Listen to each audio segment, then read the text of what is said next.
Think you can do that wheelie again? Yeah. Megatron has been transformed into the GT2 Super Scooter by Segway and Hasbro. I'll show you some things it can do and how I'm transforming mine into a clown car.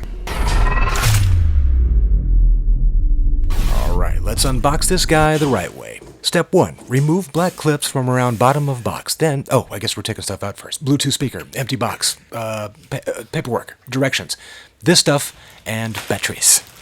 Whew. Well, because I'm a real man that doesn't need to read directions and I did everything out of order, just like Carlo here, I now need to call my mom to help me get the scooter out of the box.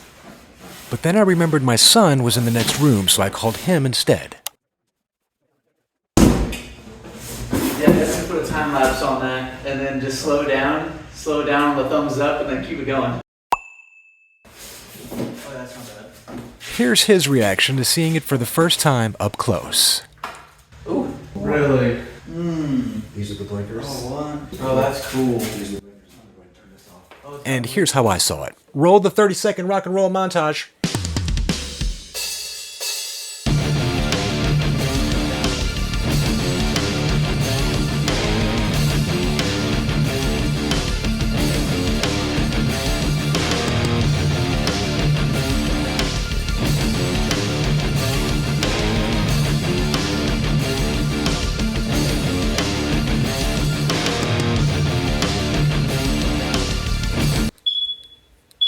I was a little worried about this horn when I first heard it because I knew I was going to be interacting with vehicles on busy streets.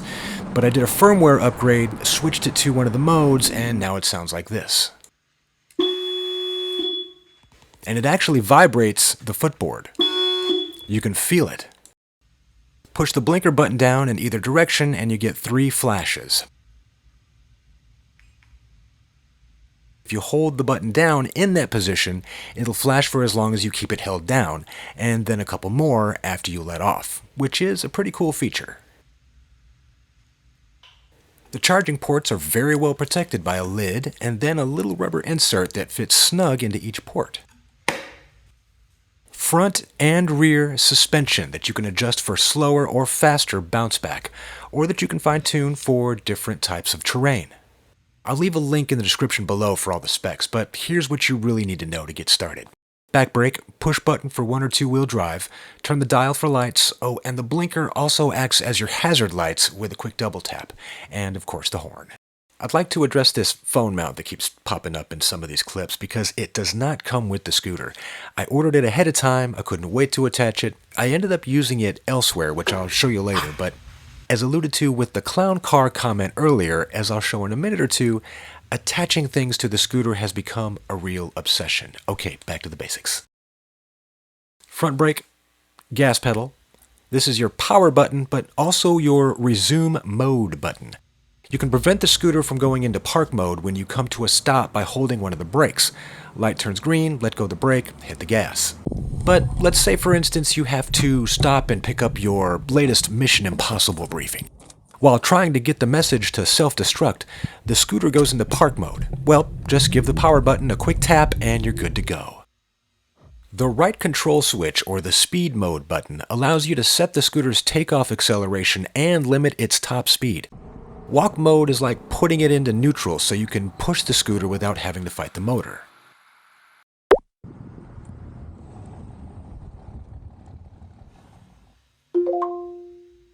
You can feel the difference in the takeoff acceleration between 1 and 2 wheel drive, but also between sport and race mode.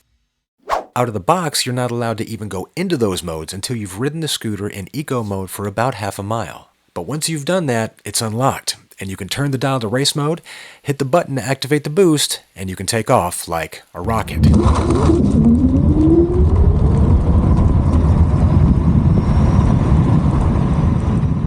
The see-through display is cool and user-friendly, so I'm not going to spend a lot of time on it either, but this is where the clown car transformation begins, so fair warning, it's about to get a little weird. Display came with a clear plastic cover that has 4 screws holding it together.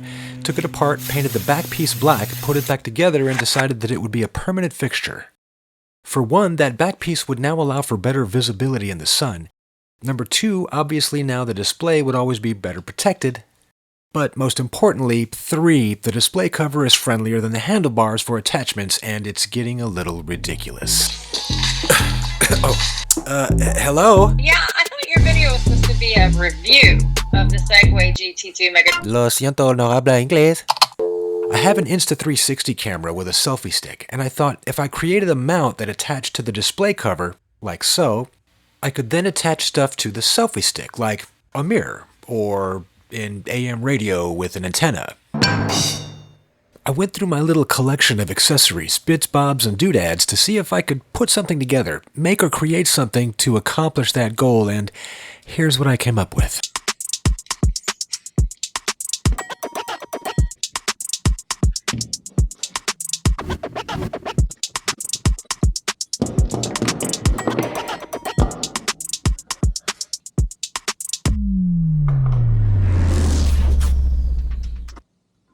After fastening the mount, I noticed the stick had a little play. At top speed, that's not going to work. The flaw in my design is only having these 2 support beams in the middle to secure the stick. I would need to add support on either side of that in order for it to be a solid connection. So on the left-hand side, I connected 2 zip ties to the knob of this handlebar grip, and on the right, this big, fat, humongous monster zip tie. Yes, I hear ya, zip tie's ugly, blah blah, strap in because there's a lot more zip ties coming. And because I'm a clown, I grabbed Megatron Hero Masher's head and gun and put it square in the middle of it.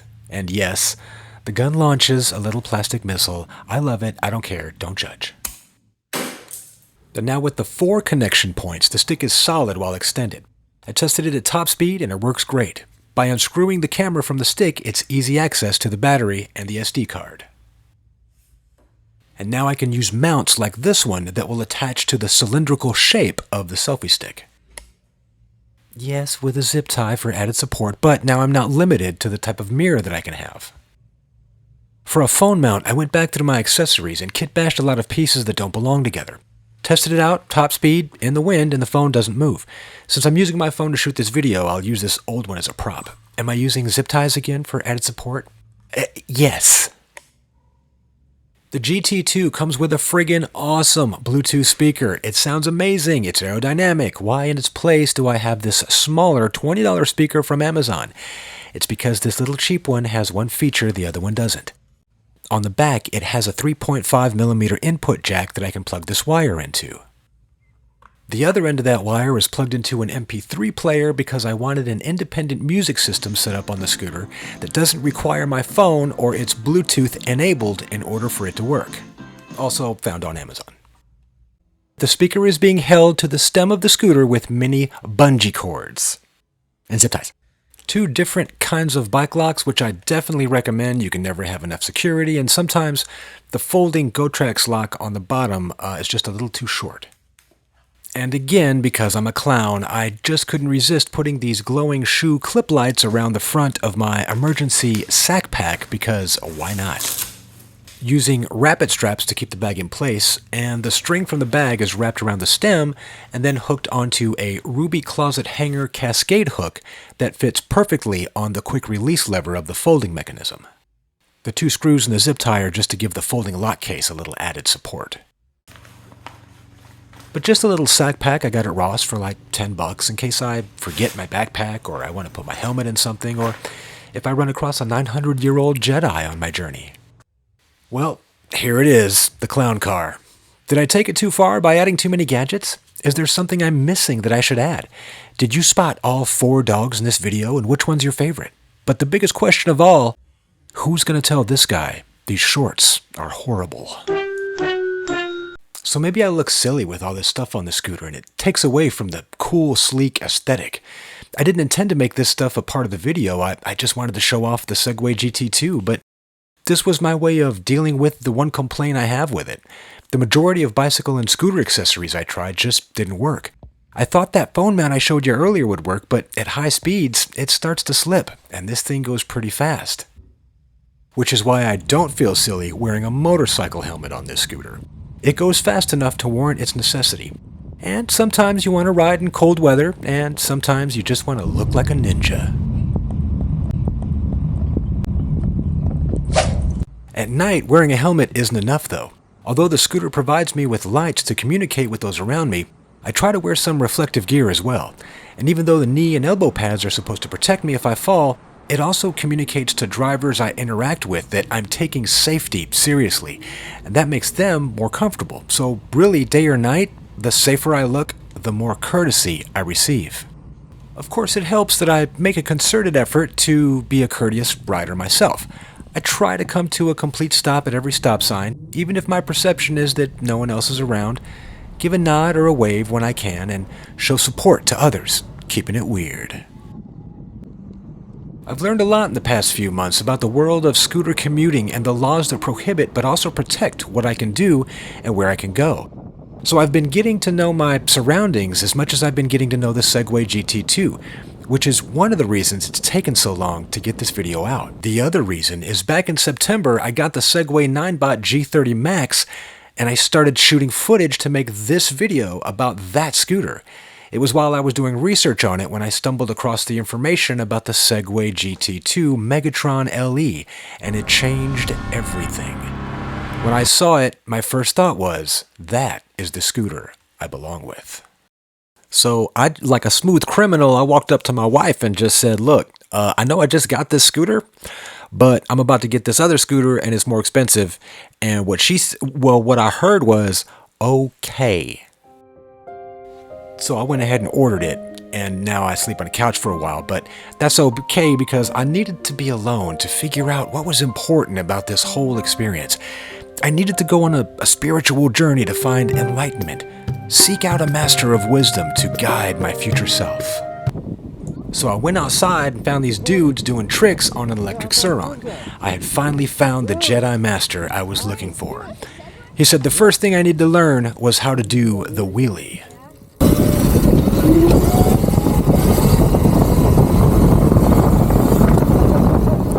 Yeah, that's awesome. As I learned the ways of the Force from Little Master Yoda, I asked what he thought I should do in order to restore peace and balance. With my wife, he replied, maybe stop buying scooters. But I know what he really meant was, get a scooter just for her so she can stop being so jealous. It's the Inokim OXO, and it can reach up to speeds of 40 miles per hour so it can keep up with the GT2. I ended up using the phone mount here because the handlebars have more of a bicycle design. And I started attaching other things to it as well, but this one's not really for me, so I'm gonna try to relax on that. In conclusion, I have to admit that the Segway GT2 Megatron LE is just amazing. The Inokim OXO goes just as fast, but it's a little more portable, so really it's the perfect companion to it. Speaking of perfect companions, it looks as though I've fixed things up pretty good between me and my best buddy here. You see, okay,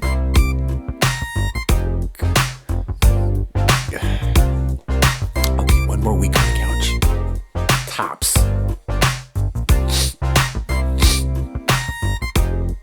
It's just allergies.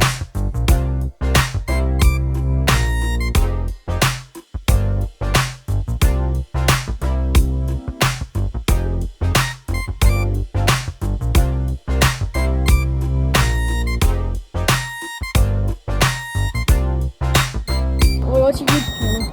DJ? Yeah, DJ Jimmy Metro. I like the Game Boy design. Take pictures of the rest of the scooter. I got this thing on, but I can still... Oh my goodness. Okay.